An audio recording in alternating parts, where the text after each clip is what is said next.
Assalamualaikum warahmatullahi wabarakatuh. Alhamdulillahirabbil alamin wa bihi nasta'inu ala umuri dunya waddin. Wassalatu wassalamu ala asrofil anbiya'i wal mursalin sayyidina wa maulana wa habibina Muhammad Rasulullah sallallahu alaihi wasallam wa alihi wa ashabihi wa dzurriyyatihi ajma'in, amma ba'd. Perkenalkan, nama saya Haikal Makin Syaifuddin dari Fakultas Teknik Prodi Teknik Informatika dengan nomor induk mahasiswa 20103041036 dari Universitas Wahid Hasyim Semarang semester 1. Pertanyaan yang pertama, bagaimana hukum sholat tahajud tapi belum tidur sebelumnya? Jelaskan dalam dalil, ayat, hadis atau rujukan kitab fikih. Perlu kita ketahui bersama, sholat sunnah tahajud adalah sholat sunnah malam yang dilakukan seusai tidur, walaupun hanya tidur sebentar.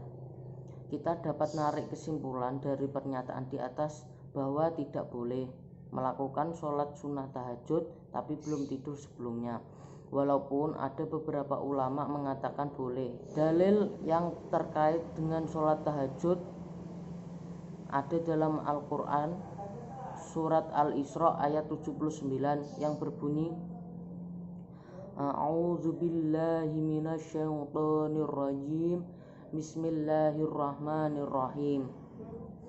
Wa minal laili fatahajjad bihi nafilatan laka asa an yab'atsaka rabbuka maqaman mahmuda, yang artinya kurang lebih, dan sebagian malam lakukanlah sholat tahajud sebagai suatu ibadah tambahan bagimu, mudah-mudahan Tuhanmu mengangkatmu ke tempat yang terpuji. Pertanyaan yang kedua, bagaimana hukum mengqadha sholat sunnah? Jelaskan dengan dalil, ayat, hadis ataupun rujukan kitab fikih. Hukum mengqadha sholat sunnah diperbolehkan dengan kita mengacu hadis yang diriwayatkan Imam At-Tirmidzi dari Sayyidah Aisyah radhiyallahu anha yang berbunyi, An Aisyah radhiyallahu anha annan nabiyya sallallahu alaihi wasallam kana idan lam yusalli arba'an qabla zuhri shallahunna ba'daha, yang artinya dari Sayyidah Aisyah radhiyallahu anha bahwa jika Rasulullah Shallallahu Alaihi Wasallam tidak mengerjakan sholat sunnah 4 rakaat sebelum zuhur, Rasul mengerjakannya setelah zuhur. Pertanyaan yang ketiga, bagaimana hukum puasa mutih? Jelaskan dengan dalil, ayat, hadis atau rujukan kitab fikih. Puasa mutih bagi kalangan pesantren khususnya itu merupakan sebuah tirakat atau disebut juga dengan riyadhah, yakni menjalani laku mengendalikan dan mengekang hawa nafsu. Yang utama tujuannya untuk mendekatkan diri kepada Allah Subhanahu wa taala. Puasa mutih menurut sebagian ulama digunakan untuk menghancurkan hawa nafsu, dan ada sebagian ulama menggunakan dalil dalam Quran surat Maryam ayat 26. A'udzubillahi minasyaitonirrajim. Inni tadzartu lirrahmani sauman falan akallamal yauma insiya. Tapi banyak juga ulama yang mengatakan bid'ah. Tapi ulama dari Salafi atau Ahlussunnah wal Jamaah itu membagi bid'ah menjadi dua, bid'ah hasanah dan bid'ah dholalah. Bid'ah hasanah termasuk puasa mutih karena apa? Tujuannya baik, untuk mendekatkan diri kepada Allah Subhanahu wa taala dan menghancurkan hawa nafsu. Dengan tujuan baik itulah puasa mutih dikatakan bid'ah hasanah dan boleh dilakukan asal tidak menyeleweng dari syariat Islam yang diajarkan oleh Nabi Muhammad SAW. Pertanyaan yang keempat, apakah menggunakan obat tetes mata dapat membatalkan orang yang sedang berpuasa? Jelaskan dalil, ayat, hadis atau rujukan kitab fikih. Ada sebagian ulama menjelaskan memasukkan atau masuknya benda ke dalam anggota tubuh bagian dalam melalui anggota tubuh bagian luar atau rongga terbuka membatalkan puasa.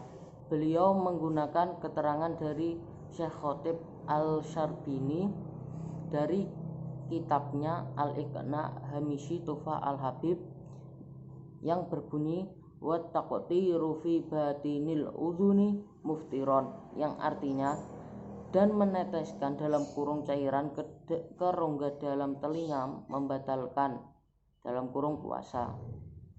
Dan ada juga sebagian ulama mengatakan boleh dan tidak membatalkan puasa, karena beliau berhujah bahwa mata tidak ada jalurnya atau salurannya ke tenggorokan. Pertanyaan yang kelima, apakah penghasilan dari budidaya peternakan lebah madu dikenai wajib zakat? Jelaskan contoh. Dikenai wajib zakat 10% dengan mengacu hadis Nabi yang berbunyi, sesungguhnya Rasulullah SAW mengambil zakat madu sebanyak 10%. Hadis riwayat Ibnu Majah dan Daruqutni.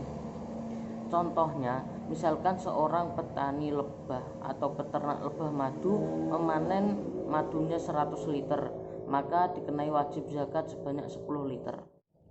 Pertanyaan yang keenam, bagaimana hukum jual beli kotoran untuk pupuk yang notabene najis? Jelaskan dengan dalil ayat, hadis atau rujukan kitab fikih. Ada ulama yang memperbolehkan dan ada juga ulama yang tidak memperbolehkan dari mazhab Syafi'i.